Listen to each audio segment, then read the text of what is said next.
Is he going to have a go at Reading? Is he going to have a run on the run to the line? Will he have a go there? Bautista's on target. Here he is for the victory and for Ducati's 1,000th World Superbike podium, and he's beaten them at Most. Bautista. Away we go, race one at Most. Brilliant start by Toprak. Jonathan Ray's not been happy with his starts this year. Locatelli's shooting up the outside following a close call on the warm-up lap. Toprak leads, that's exactly what Ray didn't want. His rear wheel's off the ground, drops of rain on the camera. Someone's off, four of them have gone across the runoff area. Almost contact at turn two, and that was Locatelli again. All sorts of riders rejoining from the runoff area. Terrible mess of a start, but it's Toprak leading. Ray second, Bautista third. Andre Locatelli absolutely blocked past Rinaldi into turn two. He's gone straight on. It's going to be dangerous to get back on track now without hitting anybody. But avoiding him one. Andrea Locatelli is upsetting everybody before this race on the first lap. What's going on? Is he got a stuck throttle or a brake problem? He doesn't seem to get the bike stopped anywhere. It's just chaos here. Bautista's being dropped. Toprak is leading. Ray, as you can see, is in second place. Bautista's third. Who's fourth? Look at the gap it's opened up. Reading on a different tyre to pretty much everybody else is fourth. Bassani's at him. Then it's Locatelli. Rinaldi's made a bad start. Alex Lowe's on Garrett Gerloff. Lovely underneath Garrett Gerloff into that right-hander there. But look at Jonathan Ray right on the back wheel of the R1, and Bautista doesn't look comfortable on these early laps. We know in the previous races at Misano, etc., that the rear tyre of the Ducati takes a few laps to get up to speed. And in this situation, that we haven't got the X tyre, have we, in these long races? Is this SC0 going to be too hard for Bautista? Well, Rinaldi's the big loser, James. Rinaldi was third on the grid. He's all the way down to seventh place. Look at this. Back from Toprak to Jonathan Ray. We're coming up to the heavy braking zone as we ride with Ray, and we're just about leading this motorcycle race. Hit the brakes. You're not going to pass Toprak down there, whether you're Jonathan Ray or anyone for that matter. And Toprak then, depressingly for Ray. Oh! Was that contact? Contact into turn two as they went in. Toprak just stopped it mid-corner, and Jonathan Ray misjudged that and hit the back wheel. Luckily, going at a certain speed there, so slow, it wasn't a problem. But Jonathan Ray looking really, really comfortable behind him. But as you said, Greg, is there a way past into turn one on the brakes? I don't think there is, but at the minute, Bautista's just starting to claw the gap back again. They made contact like that at the interior parabolica at Estoril, didn't they, earlier this season when Ray ran into the back of Toprak coming out of a corner, caught out by the Turk just ahead of him. Wow, what a start to this race. Toprak, Ray, Bautista. Bassani is fourth, Reading fifth. Locatelli somehow still running and not taking anyone out of the race yet is in sixth place. Rinaldi still seventh, Lowe's eighth. Here they come.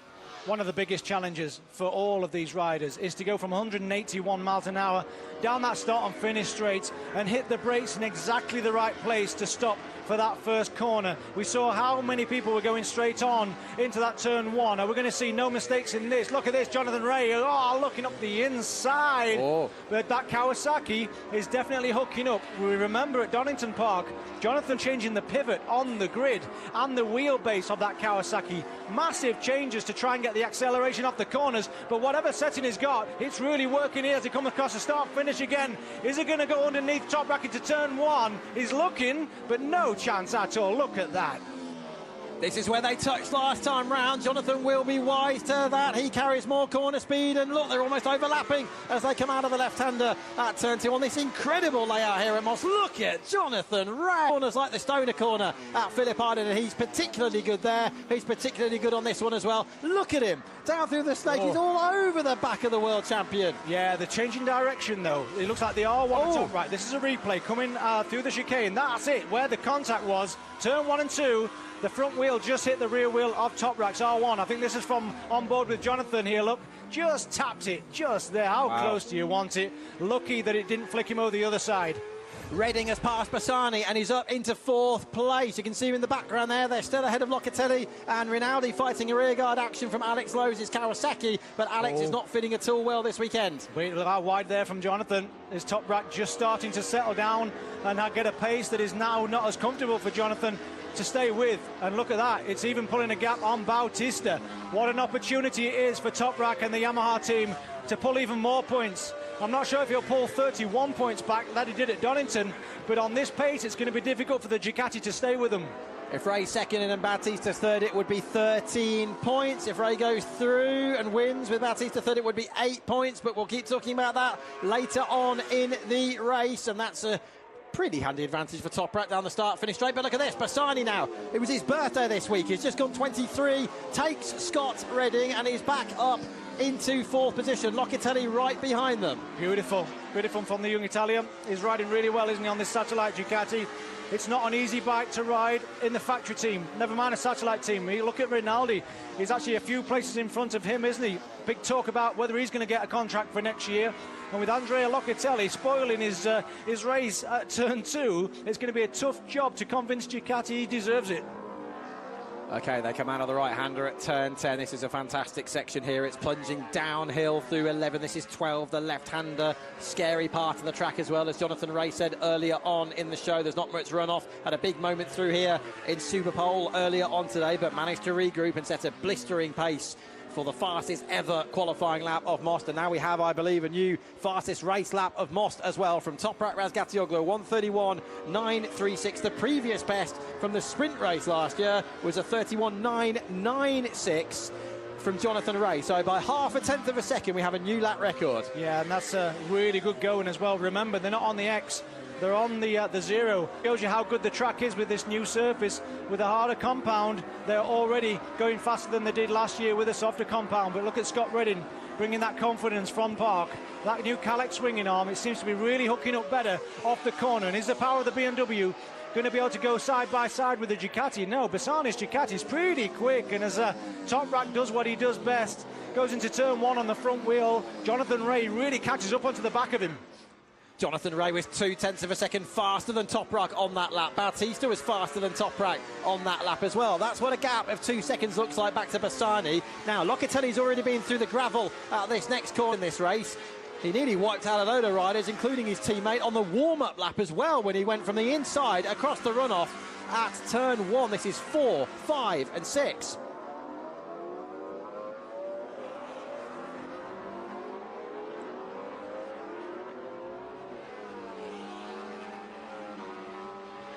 Well, Michael Rinaldi's really struggling here down in 7th place. Terrible start. He was 3rd on the grid on the front row. He out-qualified Alvaro Bautista for the first time since they became teammates earlier on this year. And look how close Jonathan Ray is now to the back of Toprak again. Oh, this is getting good. This is getting really good.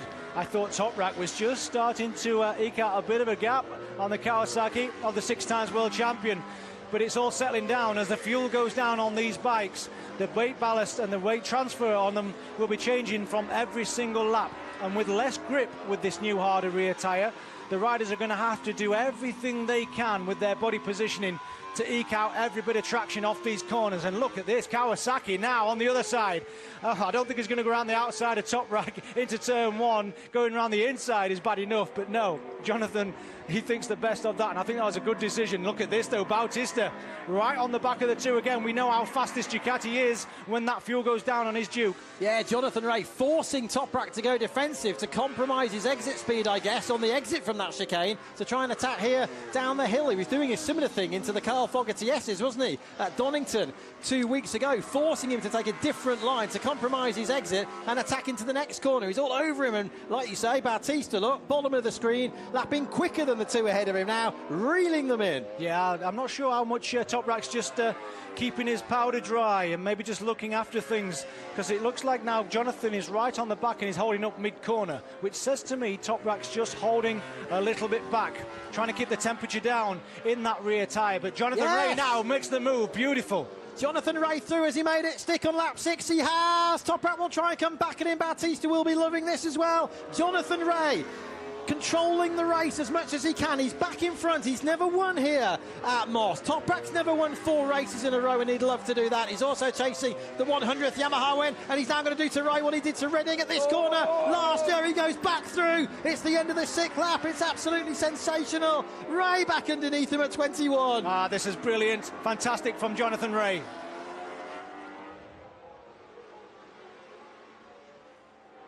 Now, let's see what Alvaro Bautista can do about Toprak with the horsepower advantage, and you know how strong Toprak is on the brakes as well. 3 abreast! 3 abreast in the World Superbike Championship. Are they going to touch on the direction change? No, they're not. Ray's come back up alongside him. I think he's ahead. I think he's ahead. No, he's not ahead. Toprak's ahead. Unbelievable, unbelievable racing. They've really given us a show, haven't they, the last couple of years, these three guys, and it's carrying on here in the Czech Republic. Jonathan Rea looking really strong on the Kawasaki, but we know as the laps tick on, Bautista gets quicker, and he's right on the back of him now, and this is the championship look, only 13 points and separate them, and the gap now for Razgatlioglu is 34 points. And I think I saw a drop of rain there on the camera lens on the outside at turn 10, so I don't know whether there's a little bit more rain in the vicinity. Toprak was a bit wide there, down the bottom of the hill, and Ray's going to punish him for that into the next one. Yes, it was the slightest of mistakes for Toprak, and Ray, you cannot allow Jonathan Rea the slightest of mistakes, because this is what happens. This is brilliant. Really, really good stuff from an average speed of over 100 miles an hour here at Most. And Toprak, you can see, is just really sussing Jonathan out. They're both kind of keeping the powder dry on the tyres here, but the racing's hard, but really, really fair. And I tell you, the biggest man with the biggest smile, I think, at the minute, will be Bautista in third, because he remembers what happened in Assen. He'll be there again to pick up any of the pieces where this falls out. Big fly squashed on the camera of the Panigale V4R. Now we're closing in, but we know how strong Toprak is. Under brakes, it's almost a carbon copy of last time. They're almost touching. He'll go through again. Can Bautista take advantage? Oh, I thought he was going to take the front end there. Jonathan Rea's racecraft and his spatial awareness is second to none. We saw this in Indonesia last year. And there is more spots of rain. I'm absolutely sure of it. There are more spots of look on this camera as well. Are we going to have another variable thrown into the mix in the form of the weather? Oh, who knows, but this is amazing. And looking at the lap times, they're actually going slower than Bassani now in fourth. If they start to really upset each other with the pace, that could give a chance of this second group here now. Bassani, Redding and Locatelli. Remember, Locatelli was on the podium last year as well. I know Redding was on the Duke, so they've got a lot of confidence from here. But look at that, the gap is starting to come down. Jonathan, if he can stay at the front, I think they'll be able to go drop back in the 32s, but 33s is not going to cut it before they catch up. Jonathan Rea, number 65. 5 times a winner so far this year. Toprak, 4 times a winner. Bautista, 6 victories. He's won more races than anybody from the 15 we've had so far in 2022. We're at the halfway point of the season at the end of this one. Drops of rain on the camera there behind the pits as well, so it's coming in from that direction, is it? Sort of from the right-hand side if you're on the start-finish straight, down the bottom of the circuit, and it's definitely spitting with rain down there. Mental rain, of course, on the riders' visors. And look, that's a really handy advantage for Jonathan Rea. Is Toprak going to be close enough? He lost a 10th to Rea in that lap. Bautista's closing in, but Toprak is no longer close enough to attack on the brakes. I don't think it's an option for Bautista or for Jonathan Rea to look at going underneath Toprak into that turn 1. You know, you lose a lot of time if you go straight on at turn 1 and you have to go through that chicane, which just slows people down, so they'll not be risking that. But where do you pass? Jonathan Rea has found a gap, hasn't he, between that turn 12 and 13 on the switchback, and that might be an opportunity really for Bautista to get on the same. Scott Redding has repassed Bassani. Here he is, gliding his way down into turn 10.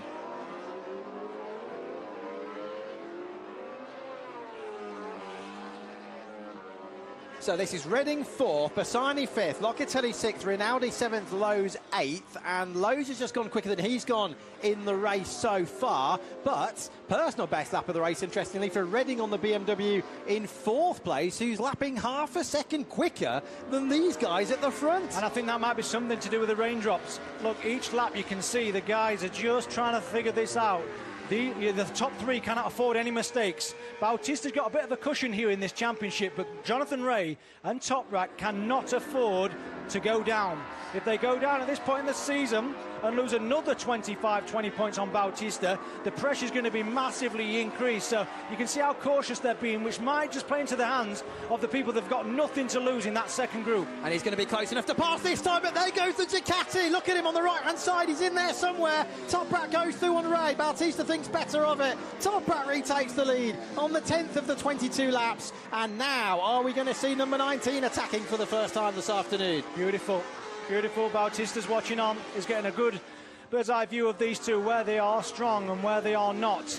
And with 12 and a half laps to go soon, he'll be able to figure it out whether he is strong enough to get past in a safe way. I don't think turn one is safe for anybody to look at Toprak, so they're going to have to figure out where they do that in another place. That seems really slow. Is there some more rain coming down? But no, I think just Toprak just stopped it mid-corner. And what's happened there? Is that a bit of damage on the back? Is that from the contact earlier on, I wonder? A piece of rubber that's come off the tyre, just stuck to the camera. So it's stuck to the camera, okay. Yeah. Drops of rain in Sector 3 officially reported. It's the first time it's come out. There's the flags in the background, like the white flag. Oh, he's lost one. He might even lose two there. Scott's coming. Scott is coming. Just looking at the lap times again, he was a 4.4 of a second faster again on that last lap. Look at him just now closing the gap.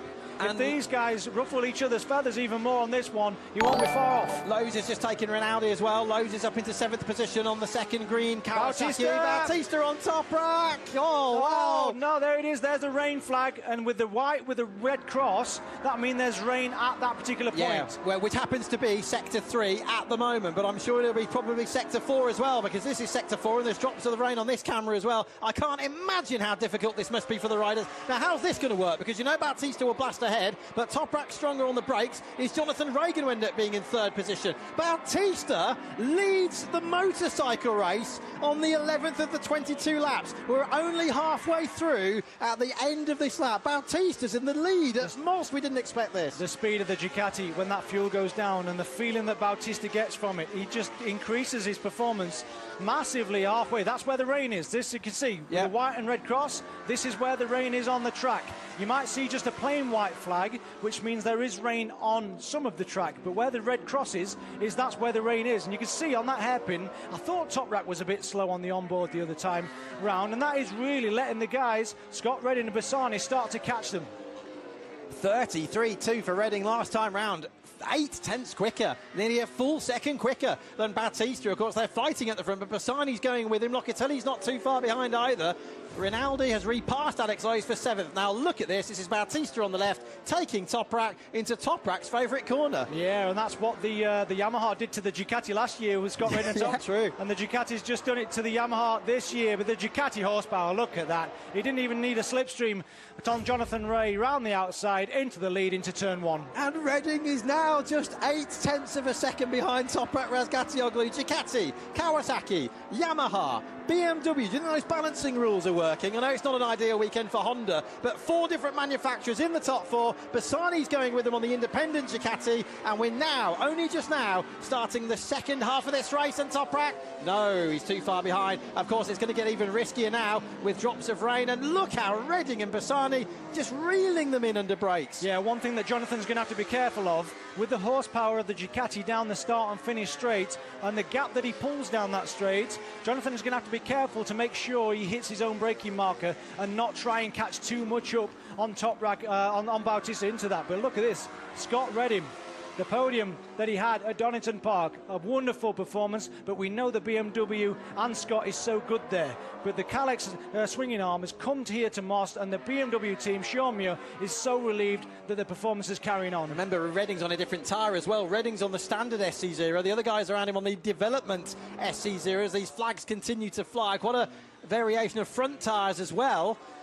But look, well, SBK regulations, and other riders went to the pit lane and changed tyres at any moment during the race, and that's the key thing there. The pit intervention time is 58 seconds, but James, in reality, we're nowhere near a situation where they're going to need to change tyres just at the minute, are we? No, not at all. Not with doing 33s when the lap record is 31s, only a second and a half off, if that. So with the drops on your visors, but Bassani, he's also been dragged up here to this leading group with Redding, but Redding is right on the back of them. It's going to be interesting now out of this last corner to see who's going to get the drive on Bautista, but watch the Ducati pull away. This is where the other guys are going to have to be really careful when they hit the brakes just there to not trying to catch that gap back up. Look, it must be 6 bike lengths. Oh, Redding was so late on the brakes there. Yeah, as you said before, they've got to be careful they don't try and brake exactly where Toprak brakes. But as you were saying earlier on, James, in qualifying, when it starts getting a little bit damp out there, I know the lap time, but it makes it more difficult for Toprak, doesn't it, with his braking technique? Massively, but you know, he's got that in the locker. He knows if he gets off the corner, but the one thing that the Kawasaki's doing at the minute is getting off that last corner really well, which makes it really difficult for Toprak in 3rd.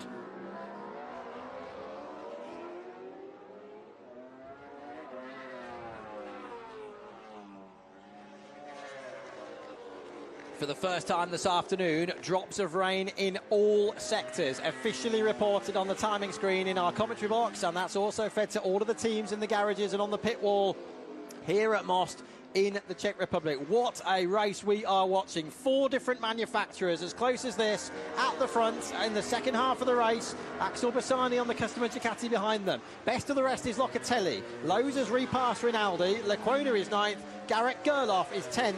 And struggling for a setup this weekend. They went the wrong way yesterday, did the American, down in 10th place. Baz is 11th, Maes is 12th, Bernardi's 13th, Ertel 14th with a new contract for next year, Vieje 15th, and Eugene Laverty, who announced his retirement from riding earlier today, a co-owner of the team, next 20th at the moment.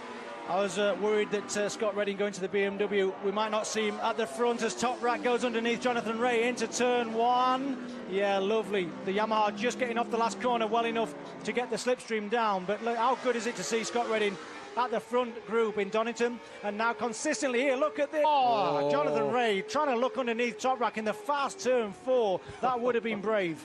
Oh, wow, and Scott Redding's right behind us as well, but they can't believe this, can they? That pesky Bautista's managed to get up to the back of us, pass us one by one, and he's leading this race. They cannot afford to keep losing points to the Spaniard on the red Ducati. Remember, he's never even raced a Ducati here at Most before. He was on the Honda last year. He was gradually building, wasn't he, James? All through practice, and what an improvement it is for Ducati this season. Yeah, I'm so pleased for Scott, and I'm so pleased for BMW. Fair play for him. Oh, look at this. Jonathan Rea back underneath on that corner again. He loves that move, doesn't he? That's the second or third time that he's put that move on Toprak, and Toprak's going to have to be really careful with that towards the end of the race.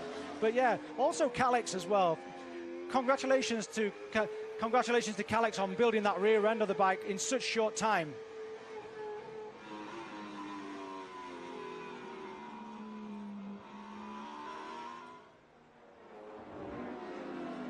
Look at that, Scott Redding goes through and takes Toprak Razgatlioglu. So Redding on the BMW, he's up into 3rd place here in the mixed conditions of race 1 in the Czech Republic, and his next target is his old friend, his old rival, 6-time world champion Jonathan Rea's Kawasaki. Bautista leads into lap 15 of 22. They've just got past 2/3 distance.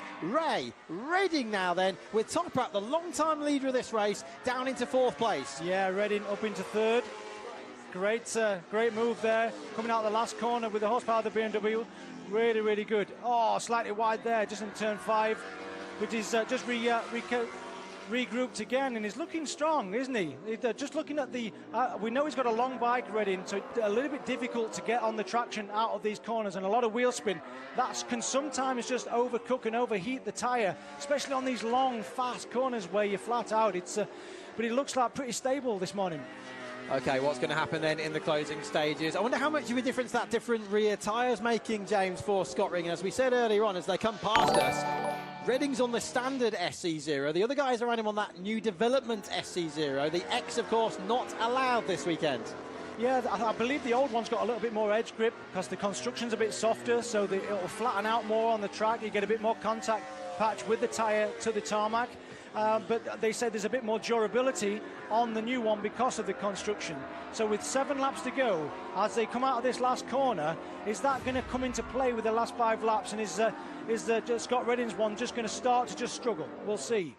This is the move, Redding on the left, Toprak on the right, and there's history between these two at this corner. He's repaid him then for what he did a year ago, and now he's attacking Redding. Jonathan Rea for second. Redding on the BMW is second. Unbelievable stuff, he's through. Bautista 32.1, 2/10 quicker, so the track is definitely drying out. We've seen the rain flags go in, so are the conditions getting better and better? The guys are going to have to be really careful here that they don't fight too hard, because if Bautista wins another race and gains another 5-9 points on the guys, what's that? It's going to be back into the 20s again. Yeah, 26 if it stays like this. Is Redding going to win this race on the BMW? Can you imagine? Scott Redding, number 45. He's been saying all season long, listen to me, listen to me. The fact of the matter is, I was winning races last year and the year before. I was on the podium regularly. BMW were not doing either of those two things. They have started to listen to him. They've put their faith in him. We know that Michael van der Mark's been re-signed for next year as well to remain as Redding's teammate. Now his quarry is that man there, number 19, the man who took his place at Ducati this season, and he's closing in. Yeah. There's the gap at the top of the screen. Yeah, it looks like it. Obviously just lost a couple of tenths there in that particular split, but look at that. He was quicker in the... And it looks like to me on the screen that Scott Redding is starting to claw the gap back. Yeah, he did. Bautista. He got another 10th in Sector 3. It came down from 0.6 to 0.5. Imagine a win.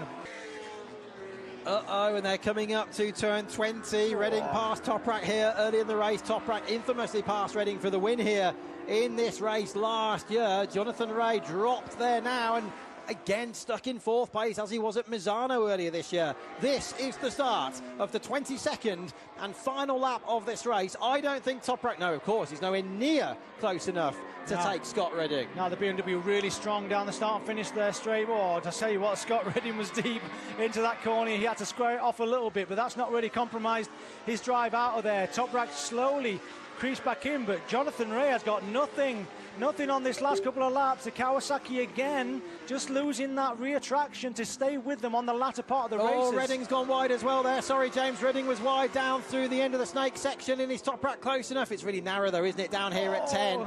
Look at Toprak sliding into that hairpin at turn 10 now, accelerating down. You know what happened last year on the Ducati, and that Scott Redding wasn't happy with the way he overtook him.